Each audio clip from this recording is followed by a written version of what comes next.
The quiet confidence of Elijah Williams. The night had a serene stillness about it, the kind of evening where the city seemed to pause and exhale. The streets were damp from an earlier rain, glistening under the orange glow of streetlights. Elijah Williams, a 32-year-old black attorney, walked briskly down the empty sidewalks of downtown, his polished Oxford shoes clicking against the pavement. His tailored gray suit, which hugged his frame with effortless precision, reflected his meticulous nature. The silk tie he wore, a subtle shade of burgundy, complemented the quiet authority he exuded.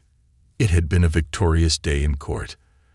Elijah had just wrapped up a significant pro bono case, a housing discrimination lawsuit he had passionately taken on to help a struggling family keep their home. His work was not just a profession to him, but a calling, a way to ensure that justice wasn't a privilege reserved for a select few. Tonight, though, his thoughts weren't on his win or the long hours he had spent preparing for it. Instead, he was replaying a mental checklist of the tasks ahead, reviewing contracts, drafting motions, and catching up on law journals. His leather briefcase, weathered but sturdy, swung lightly by his side. Inside were documents that told stories of struggle and resilience, narratives he had meticulously shaped into powerful legal arguments. On his wrist, a classic stainless steel watch gleamed faintly. It was a gift from his colleagues, a token of appreciation for his relentless dedication to the firm's mission of fighting for civil rights. Elijah's pace was steady, his head held high as he navigated the quieter streets of the city. He had no reason to feel out of place. He belonged in every sense of the word. His achievements were not just a testament to his hard work, but a silent defiance against the stereotypes that often shadowed men who looked like him. But the tranquility of the evening was deceiving. Unbeknownst to Elijah, a pair of eyes had locked onto him from across the street. Officer Dave Harrington, a veteran cop with nearly 2 decades of service, stood leaning against his patrol car. Stocky with a square jaw and cropped blonde hair, Dave's demeanor carried an air of authority that often blurred into aggression. Next to him, his partner, Officer Benjamin Ben Riley, seemed quieter but no less observant, his hawk-like gaze scanning Elijah with precision. Dave straightened up as Elijah approached the intersection, his eyes narrowing. To him, something didn't add up. A young black man in an expensive suit, walking alone with a purposeful stride, seemed out of place in this part of town. It wasn't the first time Dave's instincts, or biases, had been triggered in this way. "Evening," Dave called out, stepping into Elijah's path.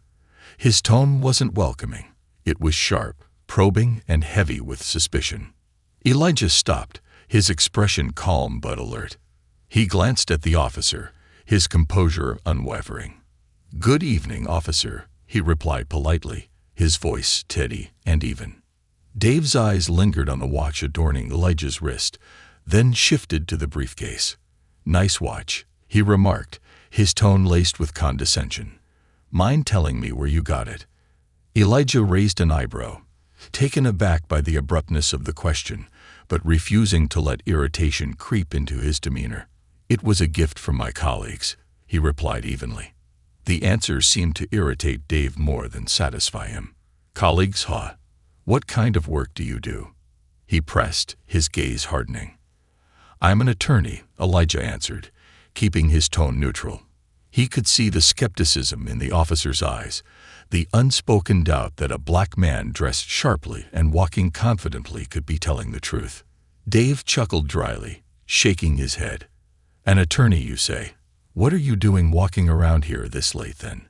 "I'm on my way home," Elijah said simply. He didn't feel the need to justify himself further, but he could sense the tension escalating.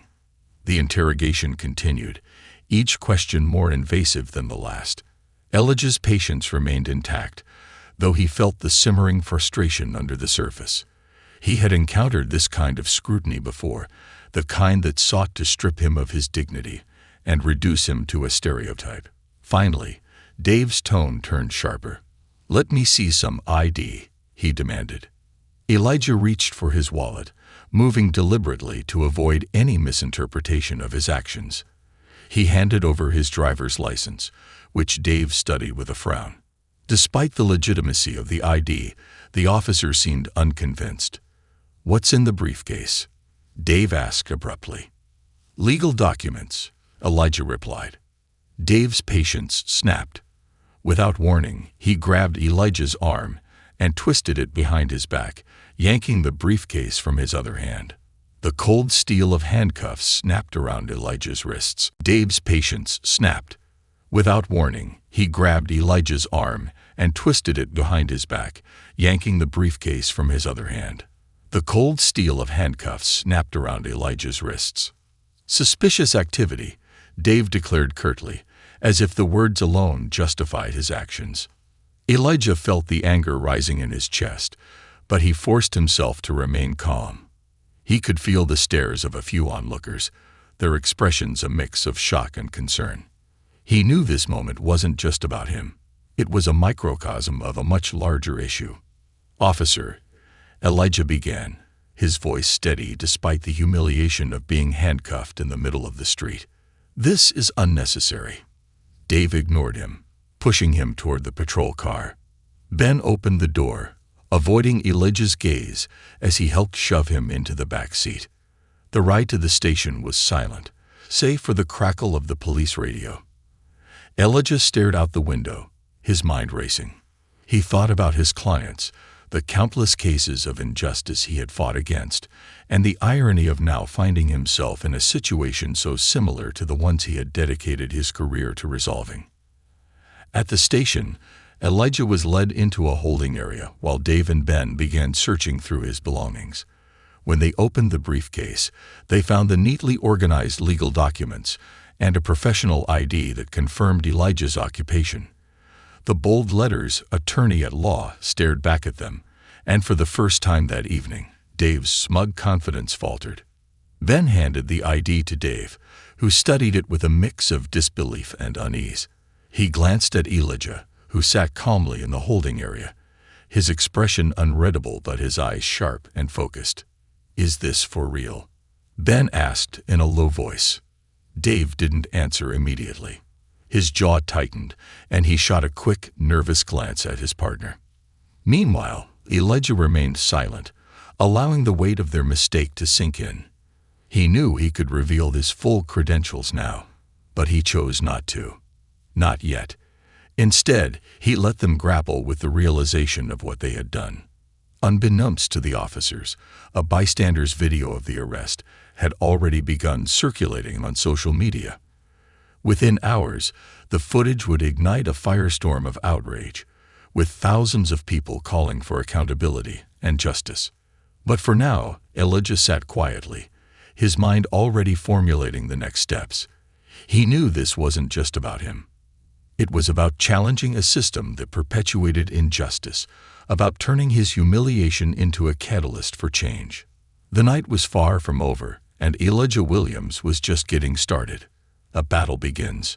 The cold fluorescent lights of the police station flickered overhead as Elijah Williams sat in a holding area, his back straight, his demeanor calm but calculating. Despite the indignity of being handcuffed and detained without cause, he showed no signs of cracking under the weight of the situation.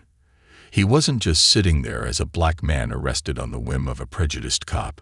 He was an attorney, a strategist, and a fighter.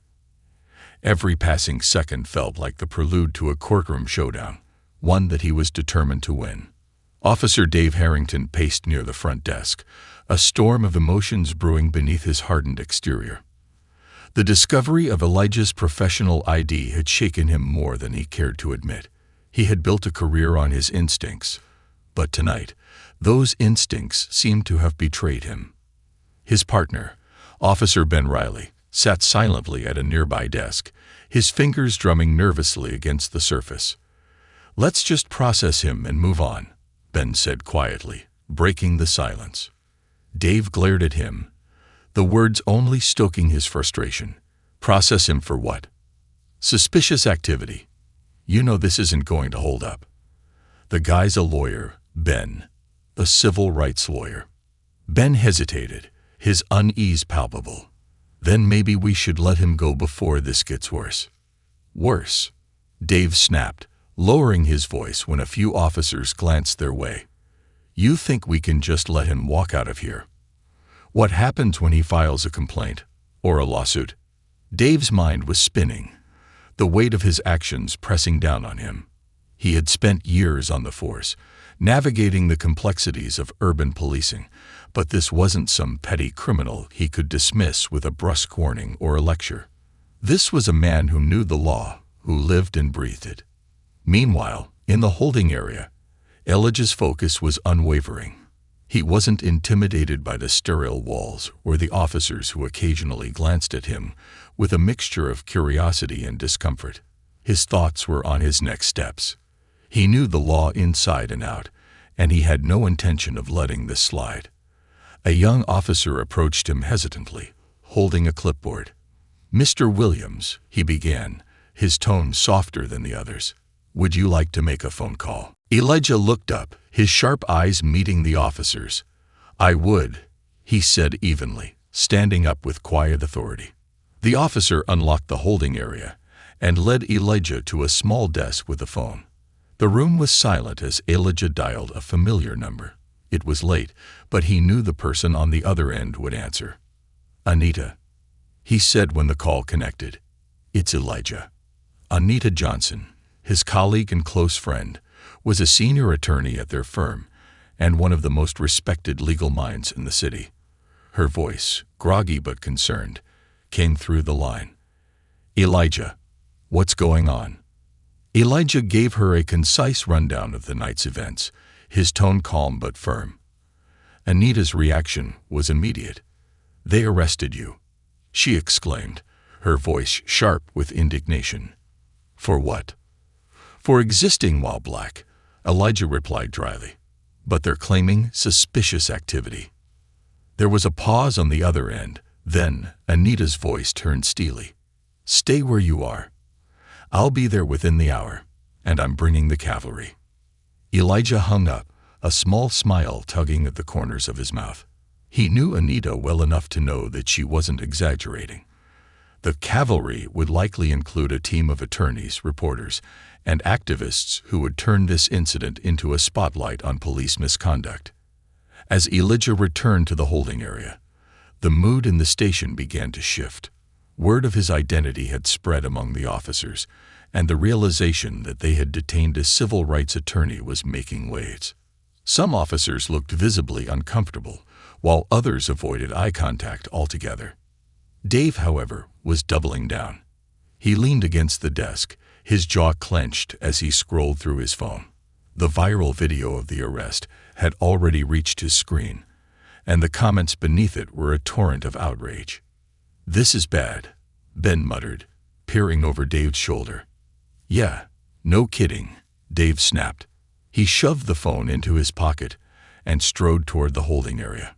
"Elijah," Dave said, deliberately using his first name as if to assert dominance. "We need to have a conversation." Elijah looked up, his expression unreadable. "I'm listening." Dave crossed his arms, trying to project authority despite the sinking feeling in his gut. "You have to understand, we were just doing our job out there. When we see something suspicious, we investigate. It's not personal." Elijah's gaze was steady, piercing through Dave's thin veneer of justification. "What exactly was suspicious about me, Officer Harrington?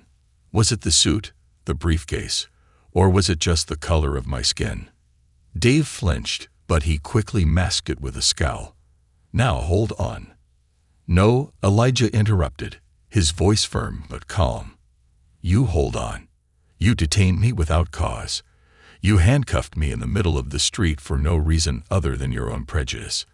And now you're trying to justify it instead of taking responsibility for your actions."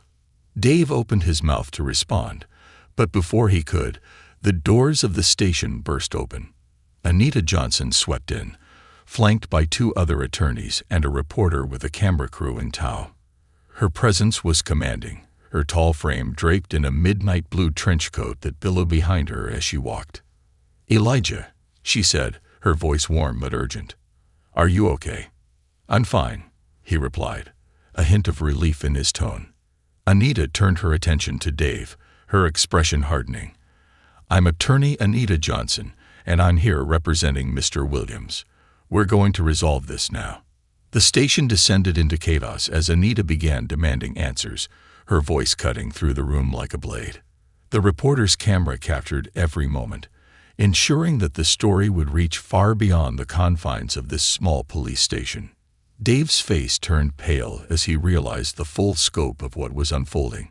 This wasn't just a misunderstanding that could be swept under the rug. It was a battle he wasn't prepared for, a battle against a man who not only knew his rights but had the power to challenge the entire system. As Elijah watched the scene unfold, a sense of purpose settled over him. This was no longer just about him. It was about every unjust arrest, every act of discrimination, every instance of abuse of power, and he was ready to fight. The night that had begun as a quiet walk home had transformed into the opening salvo of a larger war, one that would shake the foundations of the city and force a reckoning with the injustices that had been allowed to persist for far too long. The pressing weight of justice. The moment the doors of the station swung open and Anita Johnson entered, the atmosphere shifted.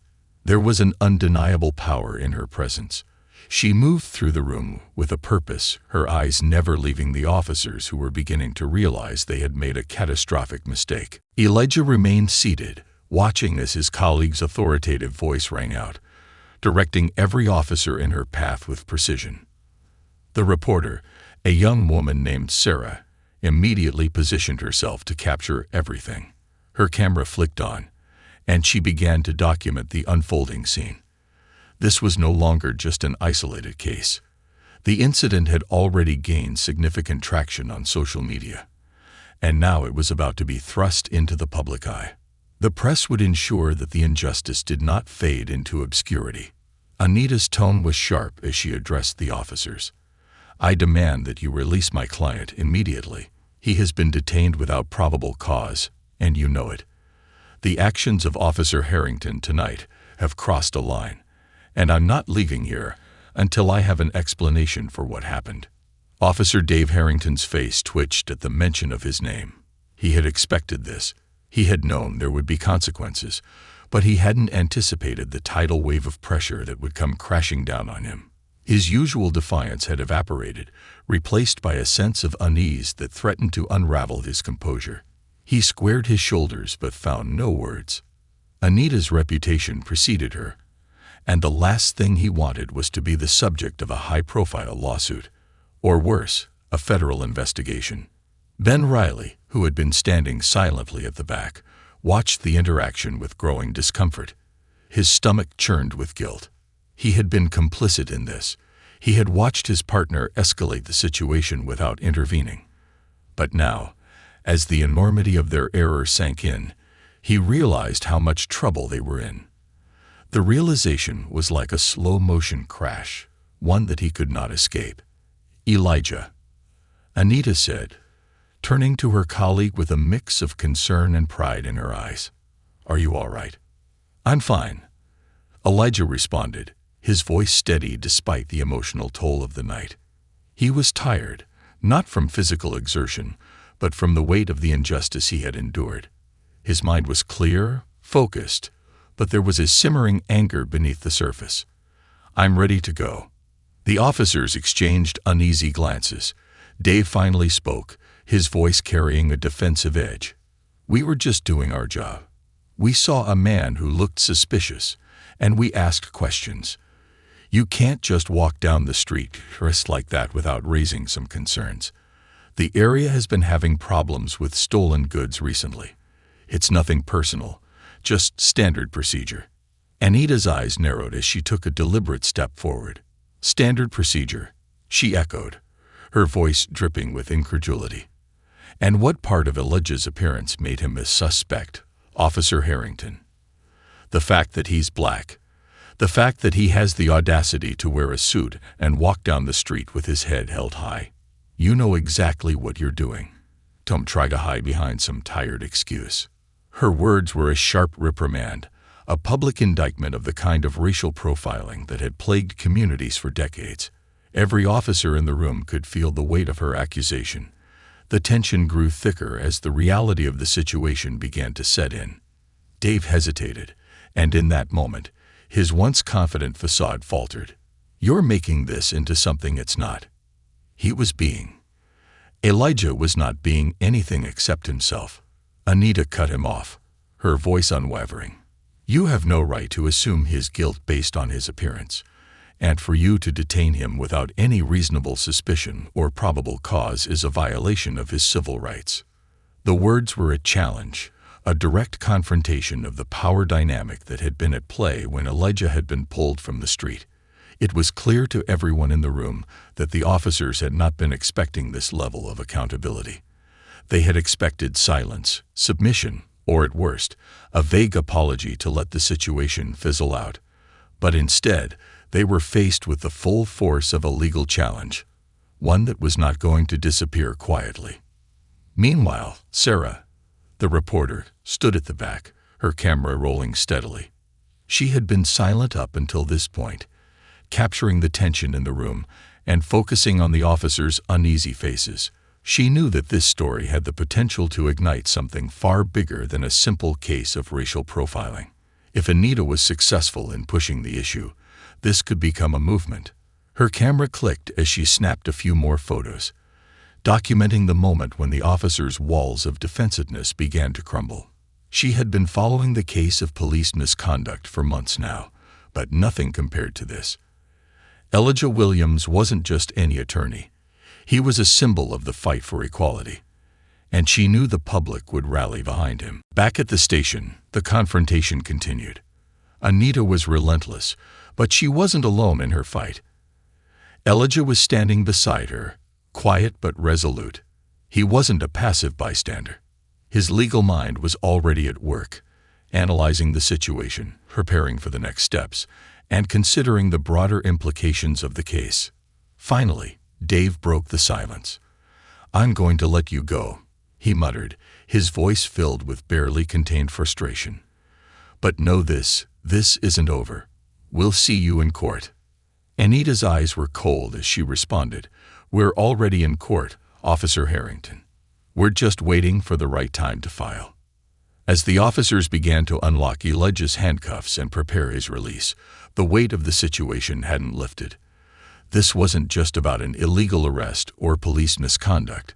This was a battle that would expose a system of inequality, one that had long been overlooked or accepted. Elijah, though calm on the outside, could feel the momentum shifting. He knew what was coming. He wasn't just going to let this slide. The injustice he had experienced tonight wasn't isolated. It was a part of something larger, a problem that plagued countless black men and women across the country. He was determined to hold the system accountable, to be the change he wished to see in the world. But even more pressing than that was the way the system needed to be challenged. This wasn't going to be a quick or easy fight, but it was one that Elijah was ready to wage. The officers might have thought they were in control, but they had underestimated the power of the law and the tenacity of someone who knew how to wield it. As he left the station with Anita by his side, the doors closing behind them, the camera flashes continued to light up the scene. The public would soon know Elijah's story, and in time, the wheels of justice would turn, as they always had before, and as they would again. This time, however, the scale would tip in favor of those who refused to be silenced. The unseen battle and rising tide. The sun had set completely, casting long shadows over the city, but Elijah Williams' fight was just beginning. The night had been filled with tense confrontations, but now, as he sat in his office, a sleek, modern space filled with bookshelves of legal tomes and framed accolades, he found a new clarity. He wasn't just an attorney. Tonight had shown him something deeper. He was a catalyst for change. Anita had already begun to strategize. She had stayed by his side throughout the ordeal, her eyes sharp and focused, never once wavering. She was the voice of reason, the guiding force that would help Elijah channel his anger into something powerful. Together, they had a plan, but it wasn't going to be easy. They knew they had the law on their side, but they were up against more than just two rogue officers. This was a system, a culture of systemic inequality that ran deep in every facet of society. From the police department to the courtroom itself, it was ingrained in the everyday actions of those who held the power, and it wouldn't be uprooted overnight. As the clock ticked past midnight, the first ripple of support began to emerge. Elijah's arrest had gone viral. The footage, shared by a bystander who had witnessed the entire event, was everywhere. It wasn't just the usual outrage from the community. This time, there was something different. People who had never thought about the struggles of black men in America were now waking up. Comments flooded social media. Expressions of solidarity, disbelief, and a growing sense of injustice. Hashtags like #Justice for Elijah, #End Racial Profiling, and #Black Lives Matter once again became rallying cries, but this time they were more than just words. They were a movement. But as the flood of support poured in, the forces of opposition began to mobilize too. The police department was scrambling. They couldn't afford another high-profile scandal. Officer Harrington had already received reprimands for his actions, but that wasn't enough to quell the storm. There was too much at stake, and they knew this case could unravel years of progress, or at least the carefully constructed illusion of progress. In response, the department began to pull its resources into damage control. They released a statement to the press, downplaying the incident, portraying it as a minor misunderstanding that had escalated due to Elijah's perceived defiance. But the more they tried to suppress the story, the more it gained momentum. Inside Elijah's office, the phone rang incessantly. Calls from reporters, legal allies, and even strangers who had heard about his story and wanted to offer support. Every message, every conversation reminded him of the responsibility that had been thrust upon him. It wasn't just his life at stake now. It was the larger fight for justice, the fight to hold the system accountable. Anita walked into his office, closing the door behind her. Her expression was determined, but there was a softness in her eyes that acknowledged the weight they both felt. "The press conference is set for tomorrow," she said, her voice even. "We'll use that platform to speak the truth. You're not just telling your story, Elijah. You're telling the story of every black man who has been unjustly targeted by the system. This isn't just about you anymore. It's bigger than that." Elijah nodded slowly. He had known this moment would come, but now that it was here, he couldn't help but feel the gravity of it all. This wasn't just a matter of personal pride or revenge. It was about the countless others who had been silenced, dismissed, or brutalized for simply existing in a world that saw them as a threat. He was the voice they had never had. And now, for better or worse, he would carry their story with him. The next day, the press conference was nothing short of a spectacle. The room was packed with journalists, photographers, and cameramen.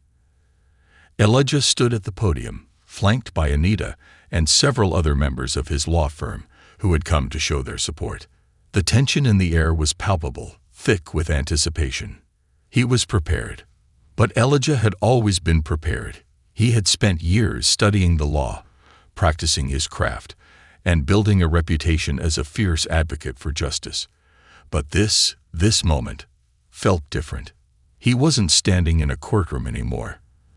There were no legal briefs or procedural arguments to rely on. This was raw, real, and personal. This was the moment when his voice could either be drowned out by the tide of systemic indifference or become the spark that would ignite a larger conversation. He took a deep breath and began, his voice steady but powerful. "I stand before you today as a man who was wrongfully detained, as a man whose rights were violated because of nothing more than the color of his skin. I am an attorney. I have spent my life fighting for justice, for accountability, and for fairness. But today, I stand here as a victim of a system that continues to treat people like me as less than human." His words hit the room like a thunderclap. The journalists took frantic notes. The cameras captured every word, and the eyes of the public were focused on him. This wasn't a man ranting. This wasn't an emotional plea for sympathy. This was a man speaking the truth, a truth that people had ignored for far too long.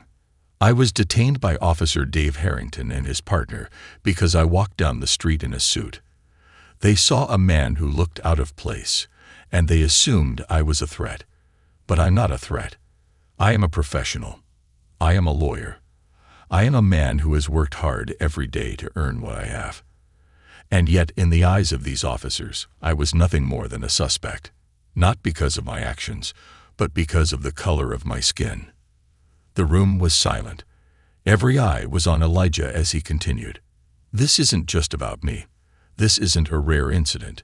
This is a pattern. It happens every day across this country. Black men are profiled, targeted, and harassed simply for existing. And we are expected to accept it. We are expected to keep quiet, to walk away when we are wronged. But no more. We will not be silent. We will stand up for our rights. We will demand justice. And we will make sure that those who are entrusted with protecting us are held accountable when they abuse that power.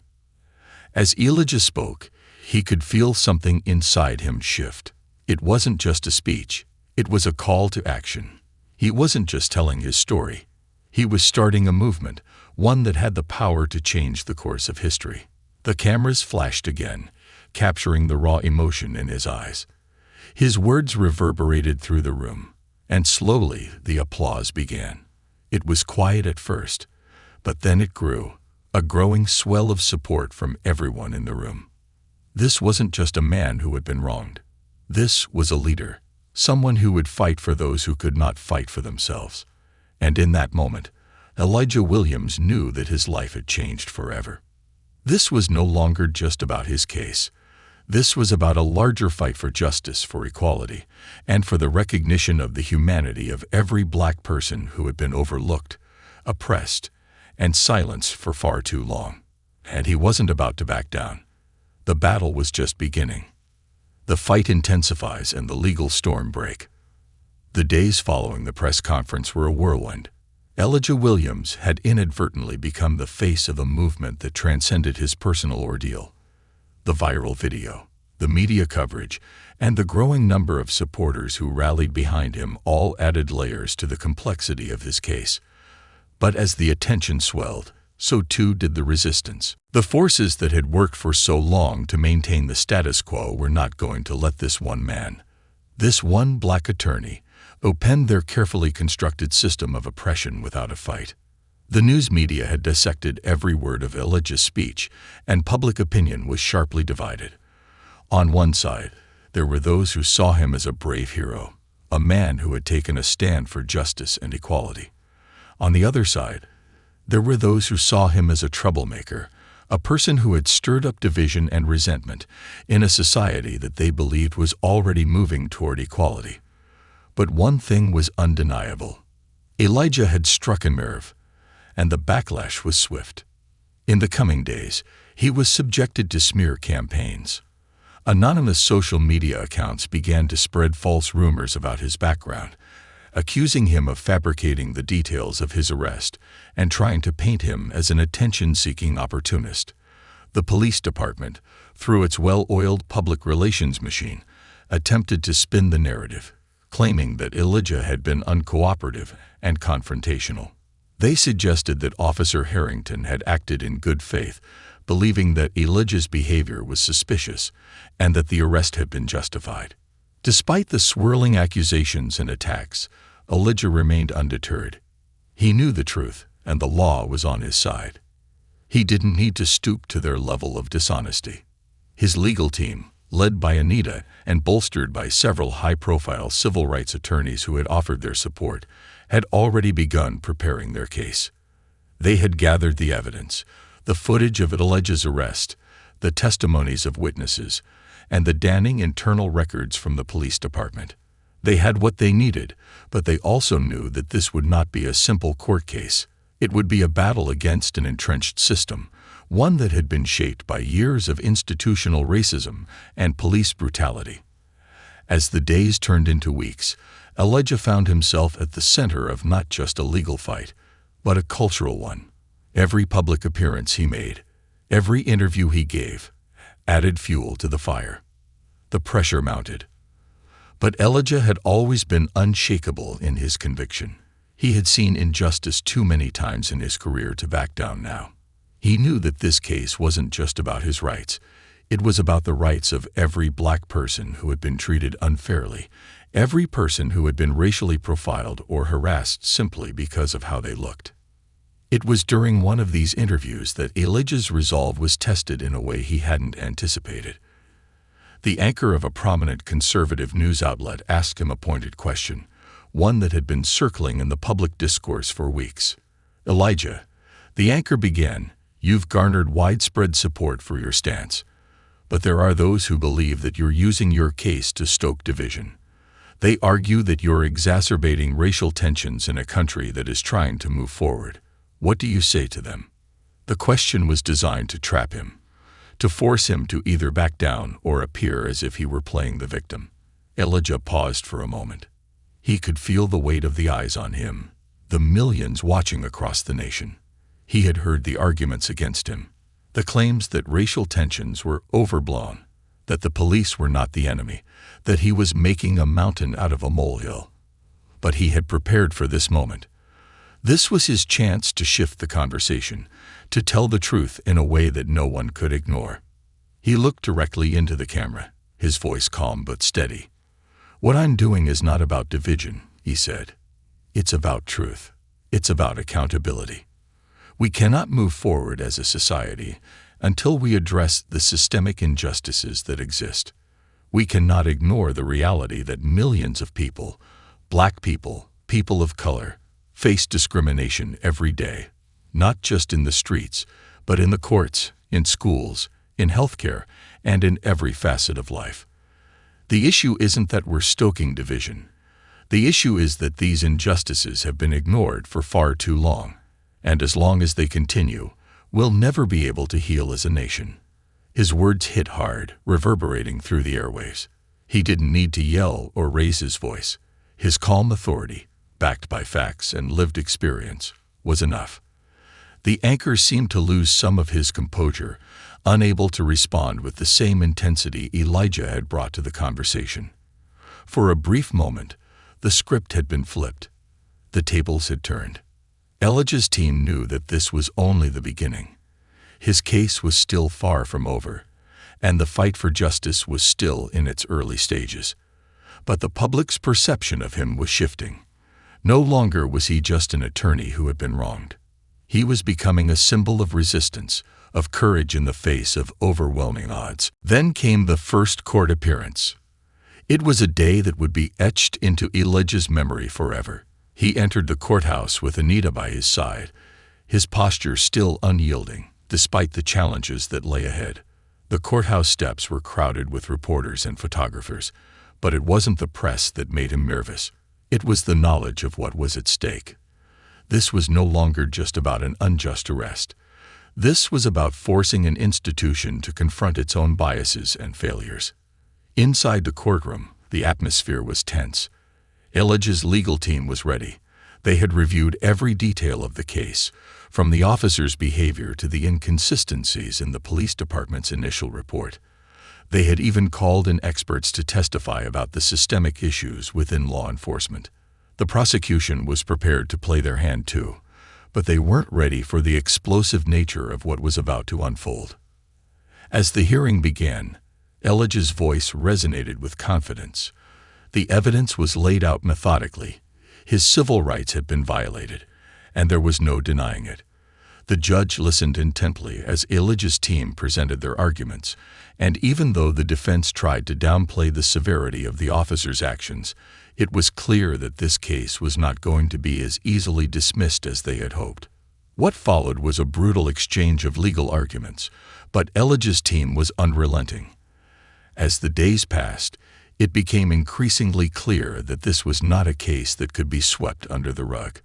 The judge began to ask pointed questions, and the defense struggled to maintain its narrative. The courtroom was no longer just a battleground for justice. It had become a battleground for truth. Elijah knew that this was just the beginning. The fight for justice had only just begun. The stakes were higher than they had ever been. But in the quiet moments between court hearings, In the rare times he had to himself, Elijah couldn't help but feel that something was changing. The tide was turning, and whether they won or lost in court, the fight had already sparked something much larger than just a legal case. It was a movement that had taken root in the hearts and minds of a nation, and no amount of resistance would be enough to stop it. The revolution for justice, for truth, was inevitable. The final reckoning and a new dawn. The months following Elijah's landmark court appearances were nothing short of a whirlwind. His case had now become a national phenomenon, far surpassing the boundaries of the courtroom and seeping deep into the veins of public discourse. What had begun as a personal battle for justice had evolved into a much larger movement, one that transcended individual rights and addressed systemic inequalities that plagued not only the criminal justice system, but every corner of American society. For Elijah, the fight was no longer just about what had happened to him. It was about the countless others who had faced similar injustices and remained voiceless. It was about ensuring that their stories would no longer be ignored. From the moment the viral video of his arrest hit the internet, the world had been watching. Every social media platform had buzzed with hashtags demanding justice for Elijah. Supporters ranging from ordinary citizens to celebrities, civil rights organizations, and even global leaders had rallied around his cause. In the streets, at rallies, in town halls, and on college campuses, his name became synonymous with resistance against police brutality, racial profiling, and the quiet, but insidious, oppression that Black Americans faced every day. What had started as a confrontation with one officer had now ignited a firestorm of demand for a reckoning, a demand for accountability and reform. But despite the swelling support, the opposition was relentless. The law enforcement community, with its allies in politics and the media, dug in their heels. They painted Elijah as a radical, a man who sought to divide the nation, who wanted to fan the flames of racial discord. The city's police department tried to discredit him at every turn, even seeking to discredit the very evidence that had so strongly supported his case. Yet, with each attempt to tarnish his reputation, Elijah only grew more determined. The fight was never going to be easy. He knew that. This was the type of battle that stretched far beyond one individual's strength. It was a fight against a system, a mindset that had been in place for centuries. But Elijah had something that his enemies did not, a weapon far more powerful than any they could wield: the truth. And as long as he had that, he knew he could carry on the fight, no matter how difficult or dangerous it became. The breaking point. It wasn't long before Elijah and his team began preparing for the final phase of the battle, the trial that would determine whether or not Officer Dave Harrington and his colleagues would face the full legal consequences of their actions.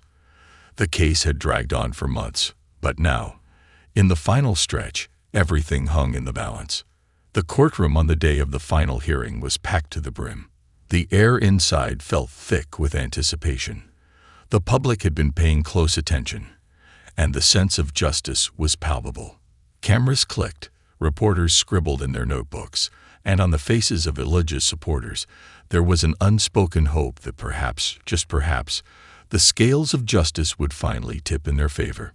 The defense attorneys, however, were still adamant. They put forth their best arguments, suggesting that the officer's actions were justified under the circumstances, that Elijah's attitude and disrespect had led to the escalation of the incident. They tried to paint the situation as a misunderstanding, one blown out of proportion by an overly sensitive man who had chosen to challenge authority. They argued that Elijah's claim of racial profiling was merely a convenient excuse for his own belligerent behavior. But Elijah, through his legal team, was ready. Anita, standing beside him, had meticulously prepared their closing argument, a plea that appealed not only to the legal principles of the case, but also to the moral fabric of the nation itself.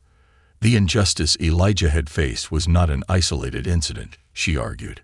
It was a symptom of a much larger disease that affected millions of Black Americans: racial bias, prejudice, and the systemic dehumanization of an entire group of people. She asked the court to consider the bigger picture.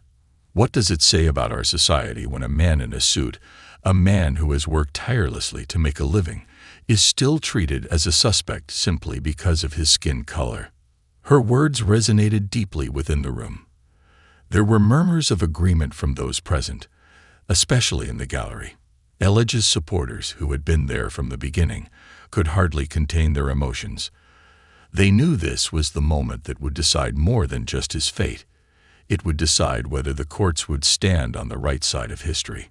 When it was Elijah's turn to speak, he stood, calm and composed as always. He was no longer just a lawyer presenting his case.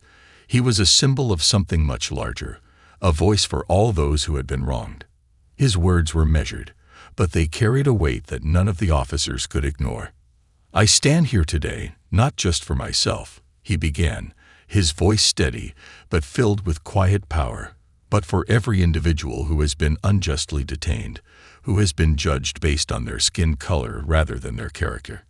I stand here for those whose lives have been stolen, not by crime, but by bias. This isn't just about a single arrest. This is about a system that has long overlooked the lives of Black Americans. This is about justice. It is about ensuring that no one else has to endure the fear and humiliation that I faced simply because I dared to live my life, to walk down a street at night with my head held high." For a moment, there was silence in the courtroom. Elijah's words hung in the air like a solemn declaration. The judge, who had been listening intently throughout, made a note in her records. She knew the gravity of what was happening. This trial was no longer just about one officer's misconduct. It was about a reckoning. It was about confronting the deep-rooted issues that had allowed such behavior to go unchecked for so long. The verdict. After a tense period of deliberation, the jury filed back into the courtroom. The room held its breath as the foreperson stood to announce the verdict. "We, the jury, find the defendants guilty of misconduct, of violation of civil rights, and of racial profiling against Elijah Williams," the foreperson declared. The courtroom erupted in cheers from Elijah's supporters. Tears streamed down Anita's face. They had done it. The system had been forced to acknowledge its wrongdoing, to admit the mistakes that had led to Elijah's wrongful arrest. It was a victory, but it was more than that. It was a turning point in the fight for racial justice. The case was far from over. There were still civil suits to be filed, compensation to be claimed, but the legal victory had set a precedent. As for Elijah, he stood still for a moment, letting the weight of the moment wash over him. It was a moment he would remember for the rest of his life. It wasn't just the relief of knowing the officers would be held accountable. It was the knowledge that this victory, no matter how small, would inspire others to fight back against the injustices they faced. It was a sign that change was possible. It had taken his story to make this moment happen, but it was not just his. It was for every single person who had been oppressed, silenced, and ignored. A new dawn. In the weeks that followed, Elijah's life began to take a new shape. He was invited to speak at rallies, to meet with lawmakers, and to help shape the next wave of policy reform. The case against the officers was only one step in a much larger battle, but it was a critical one. Elijah had shown that, even when the system was stacked against you, there was power in standing up for what was right. The movement for justice continued to grow, fueled by the example set by Elijah's unwavering resolve. New laws were passed, new policies were enacted, and new conversations began to take place. Conversations about race, about equality, and about the need for accountability in law enforcement. But for Elijah, the work was far from over. He continued to practice law, helping those who had been wronged by the system. He didn't seek fame or recognition. He sought change. And in the years that followed, Elijah Williams would go on to become a leader in the fight for racial justice, leaving a legacy that would inspire generations to come.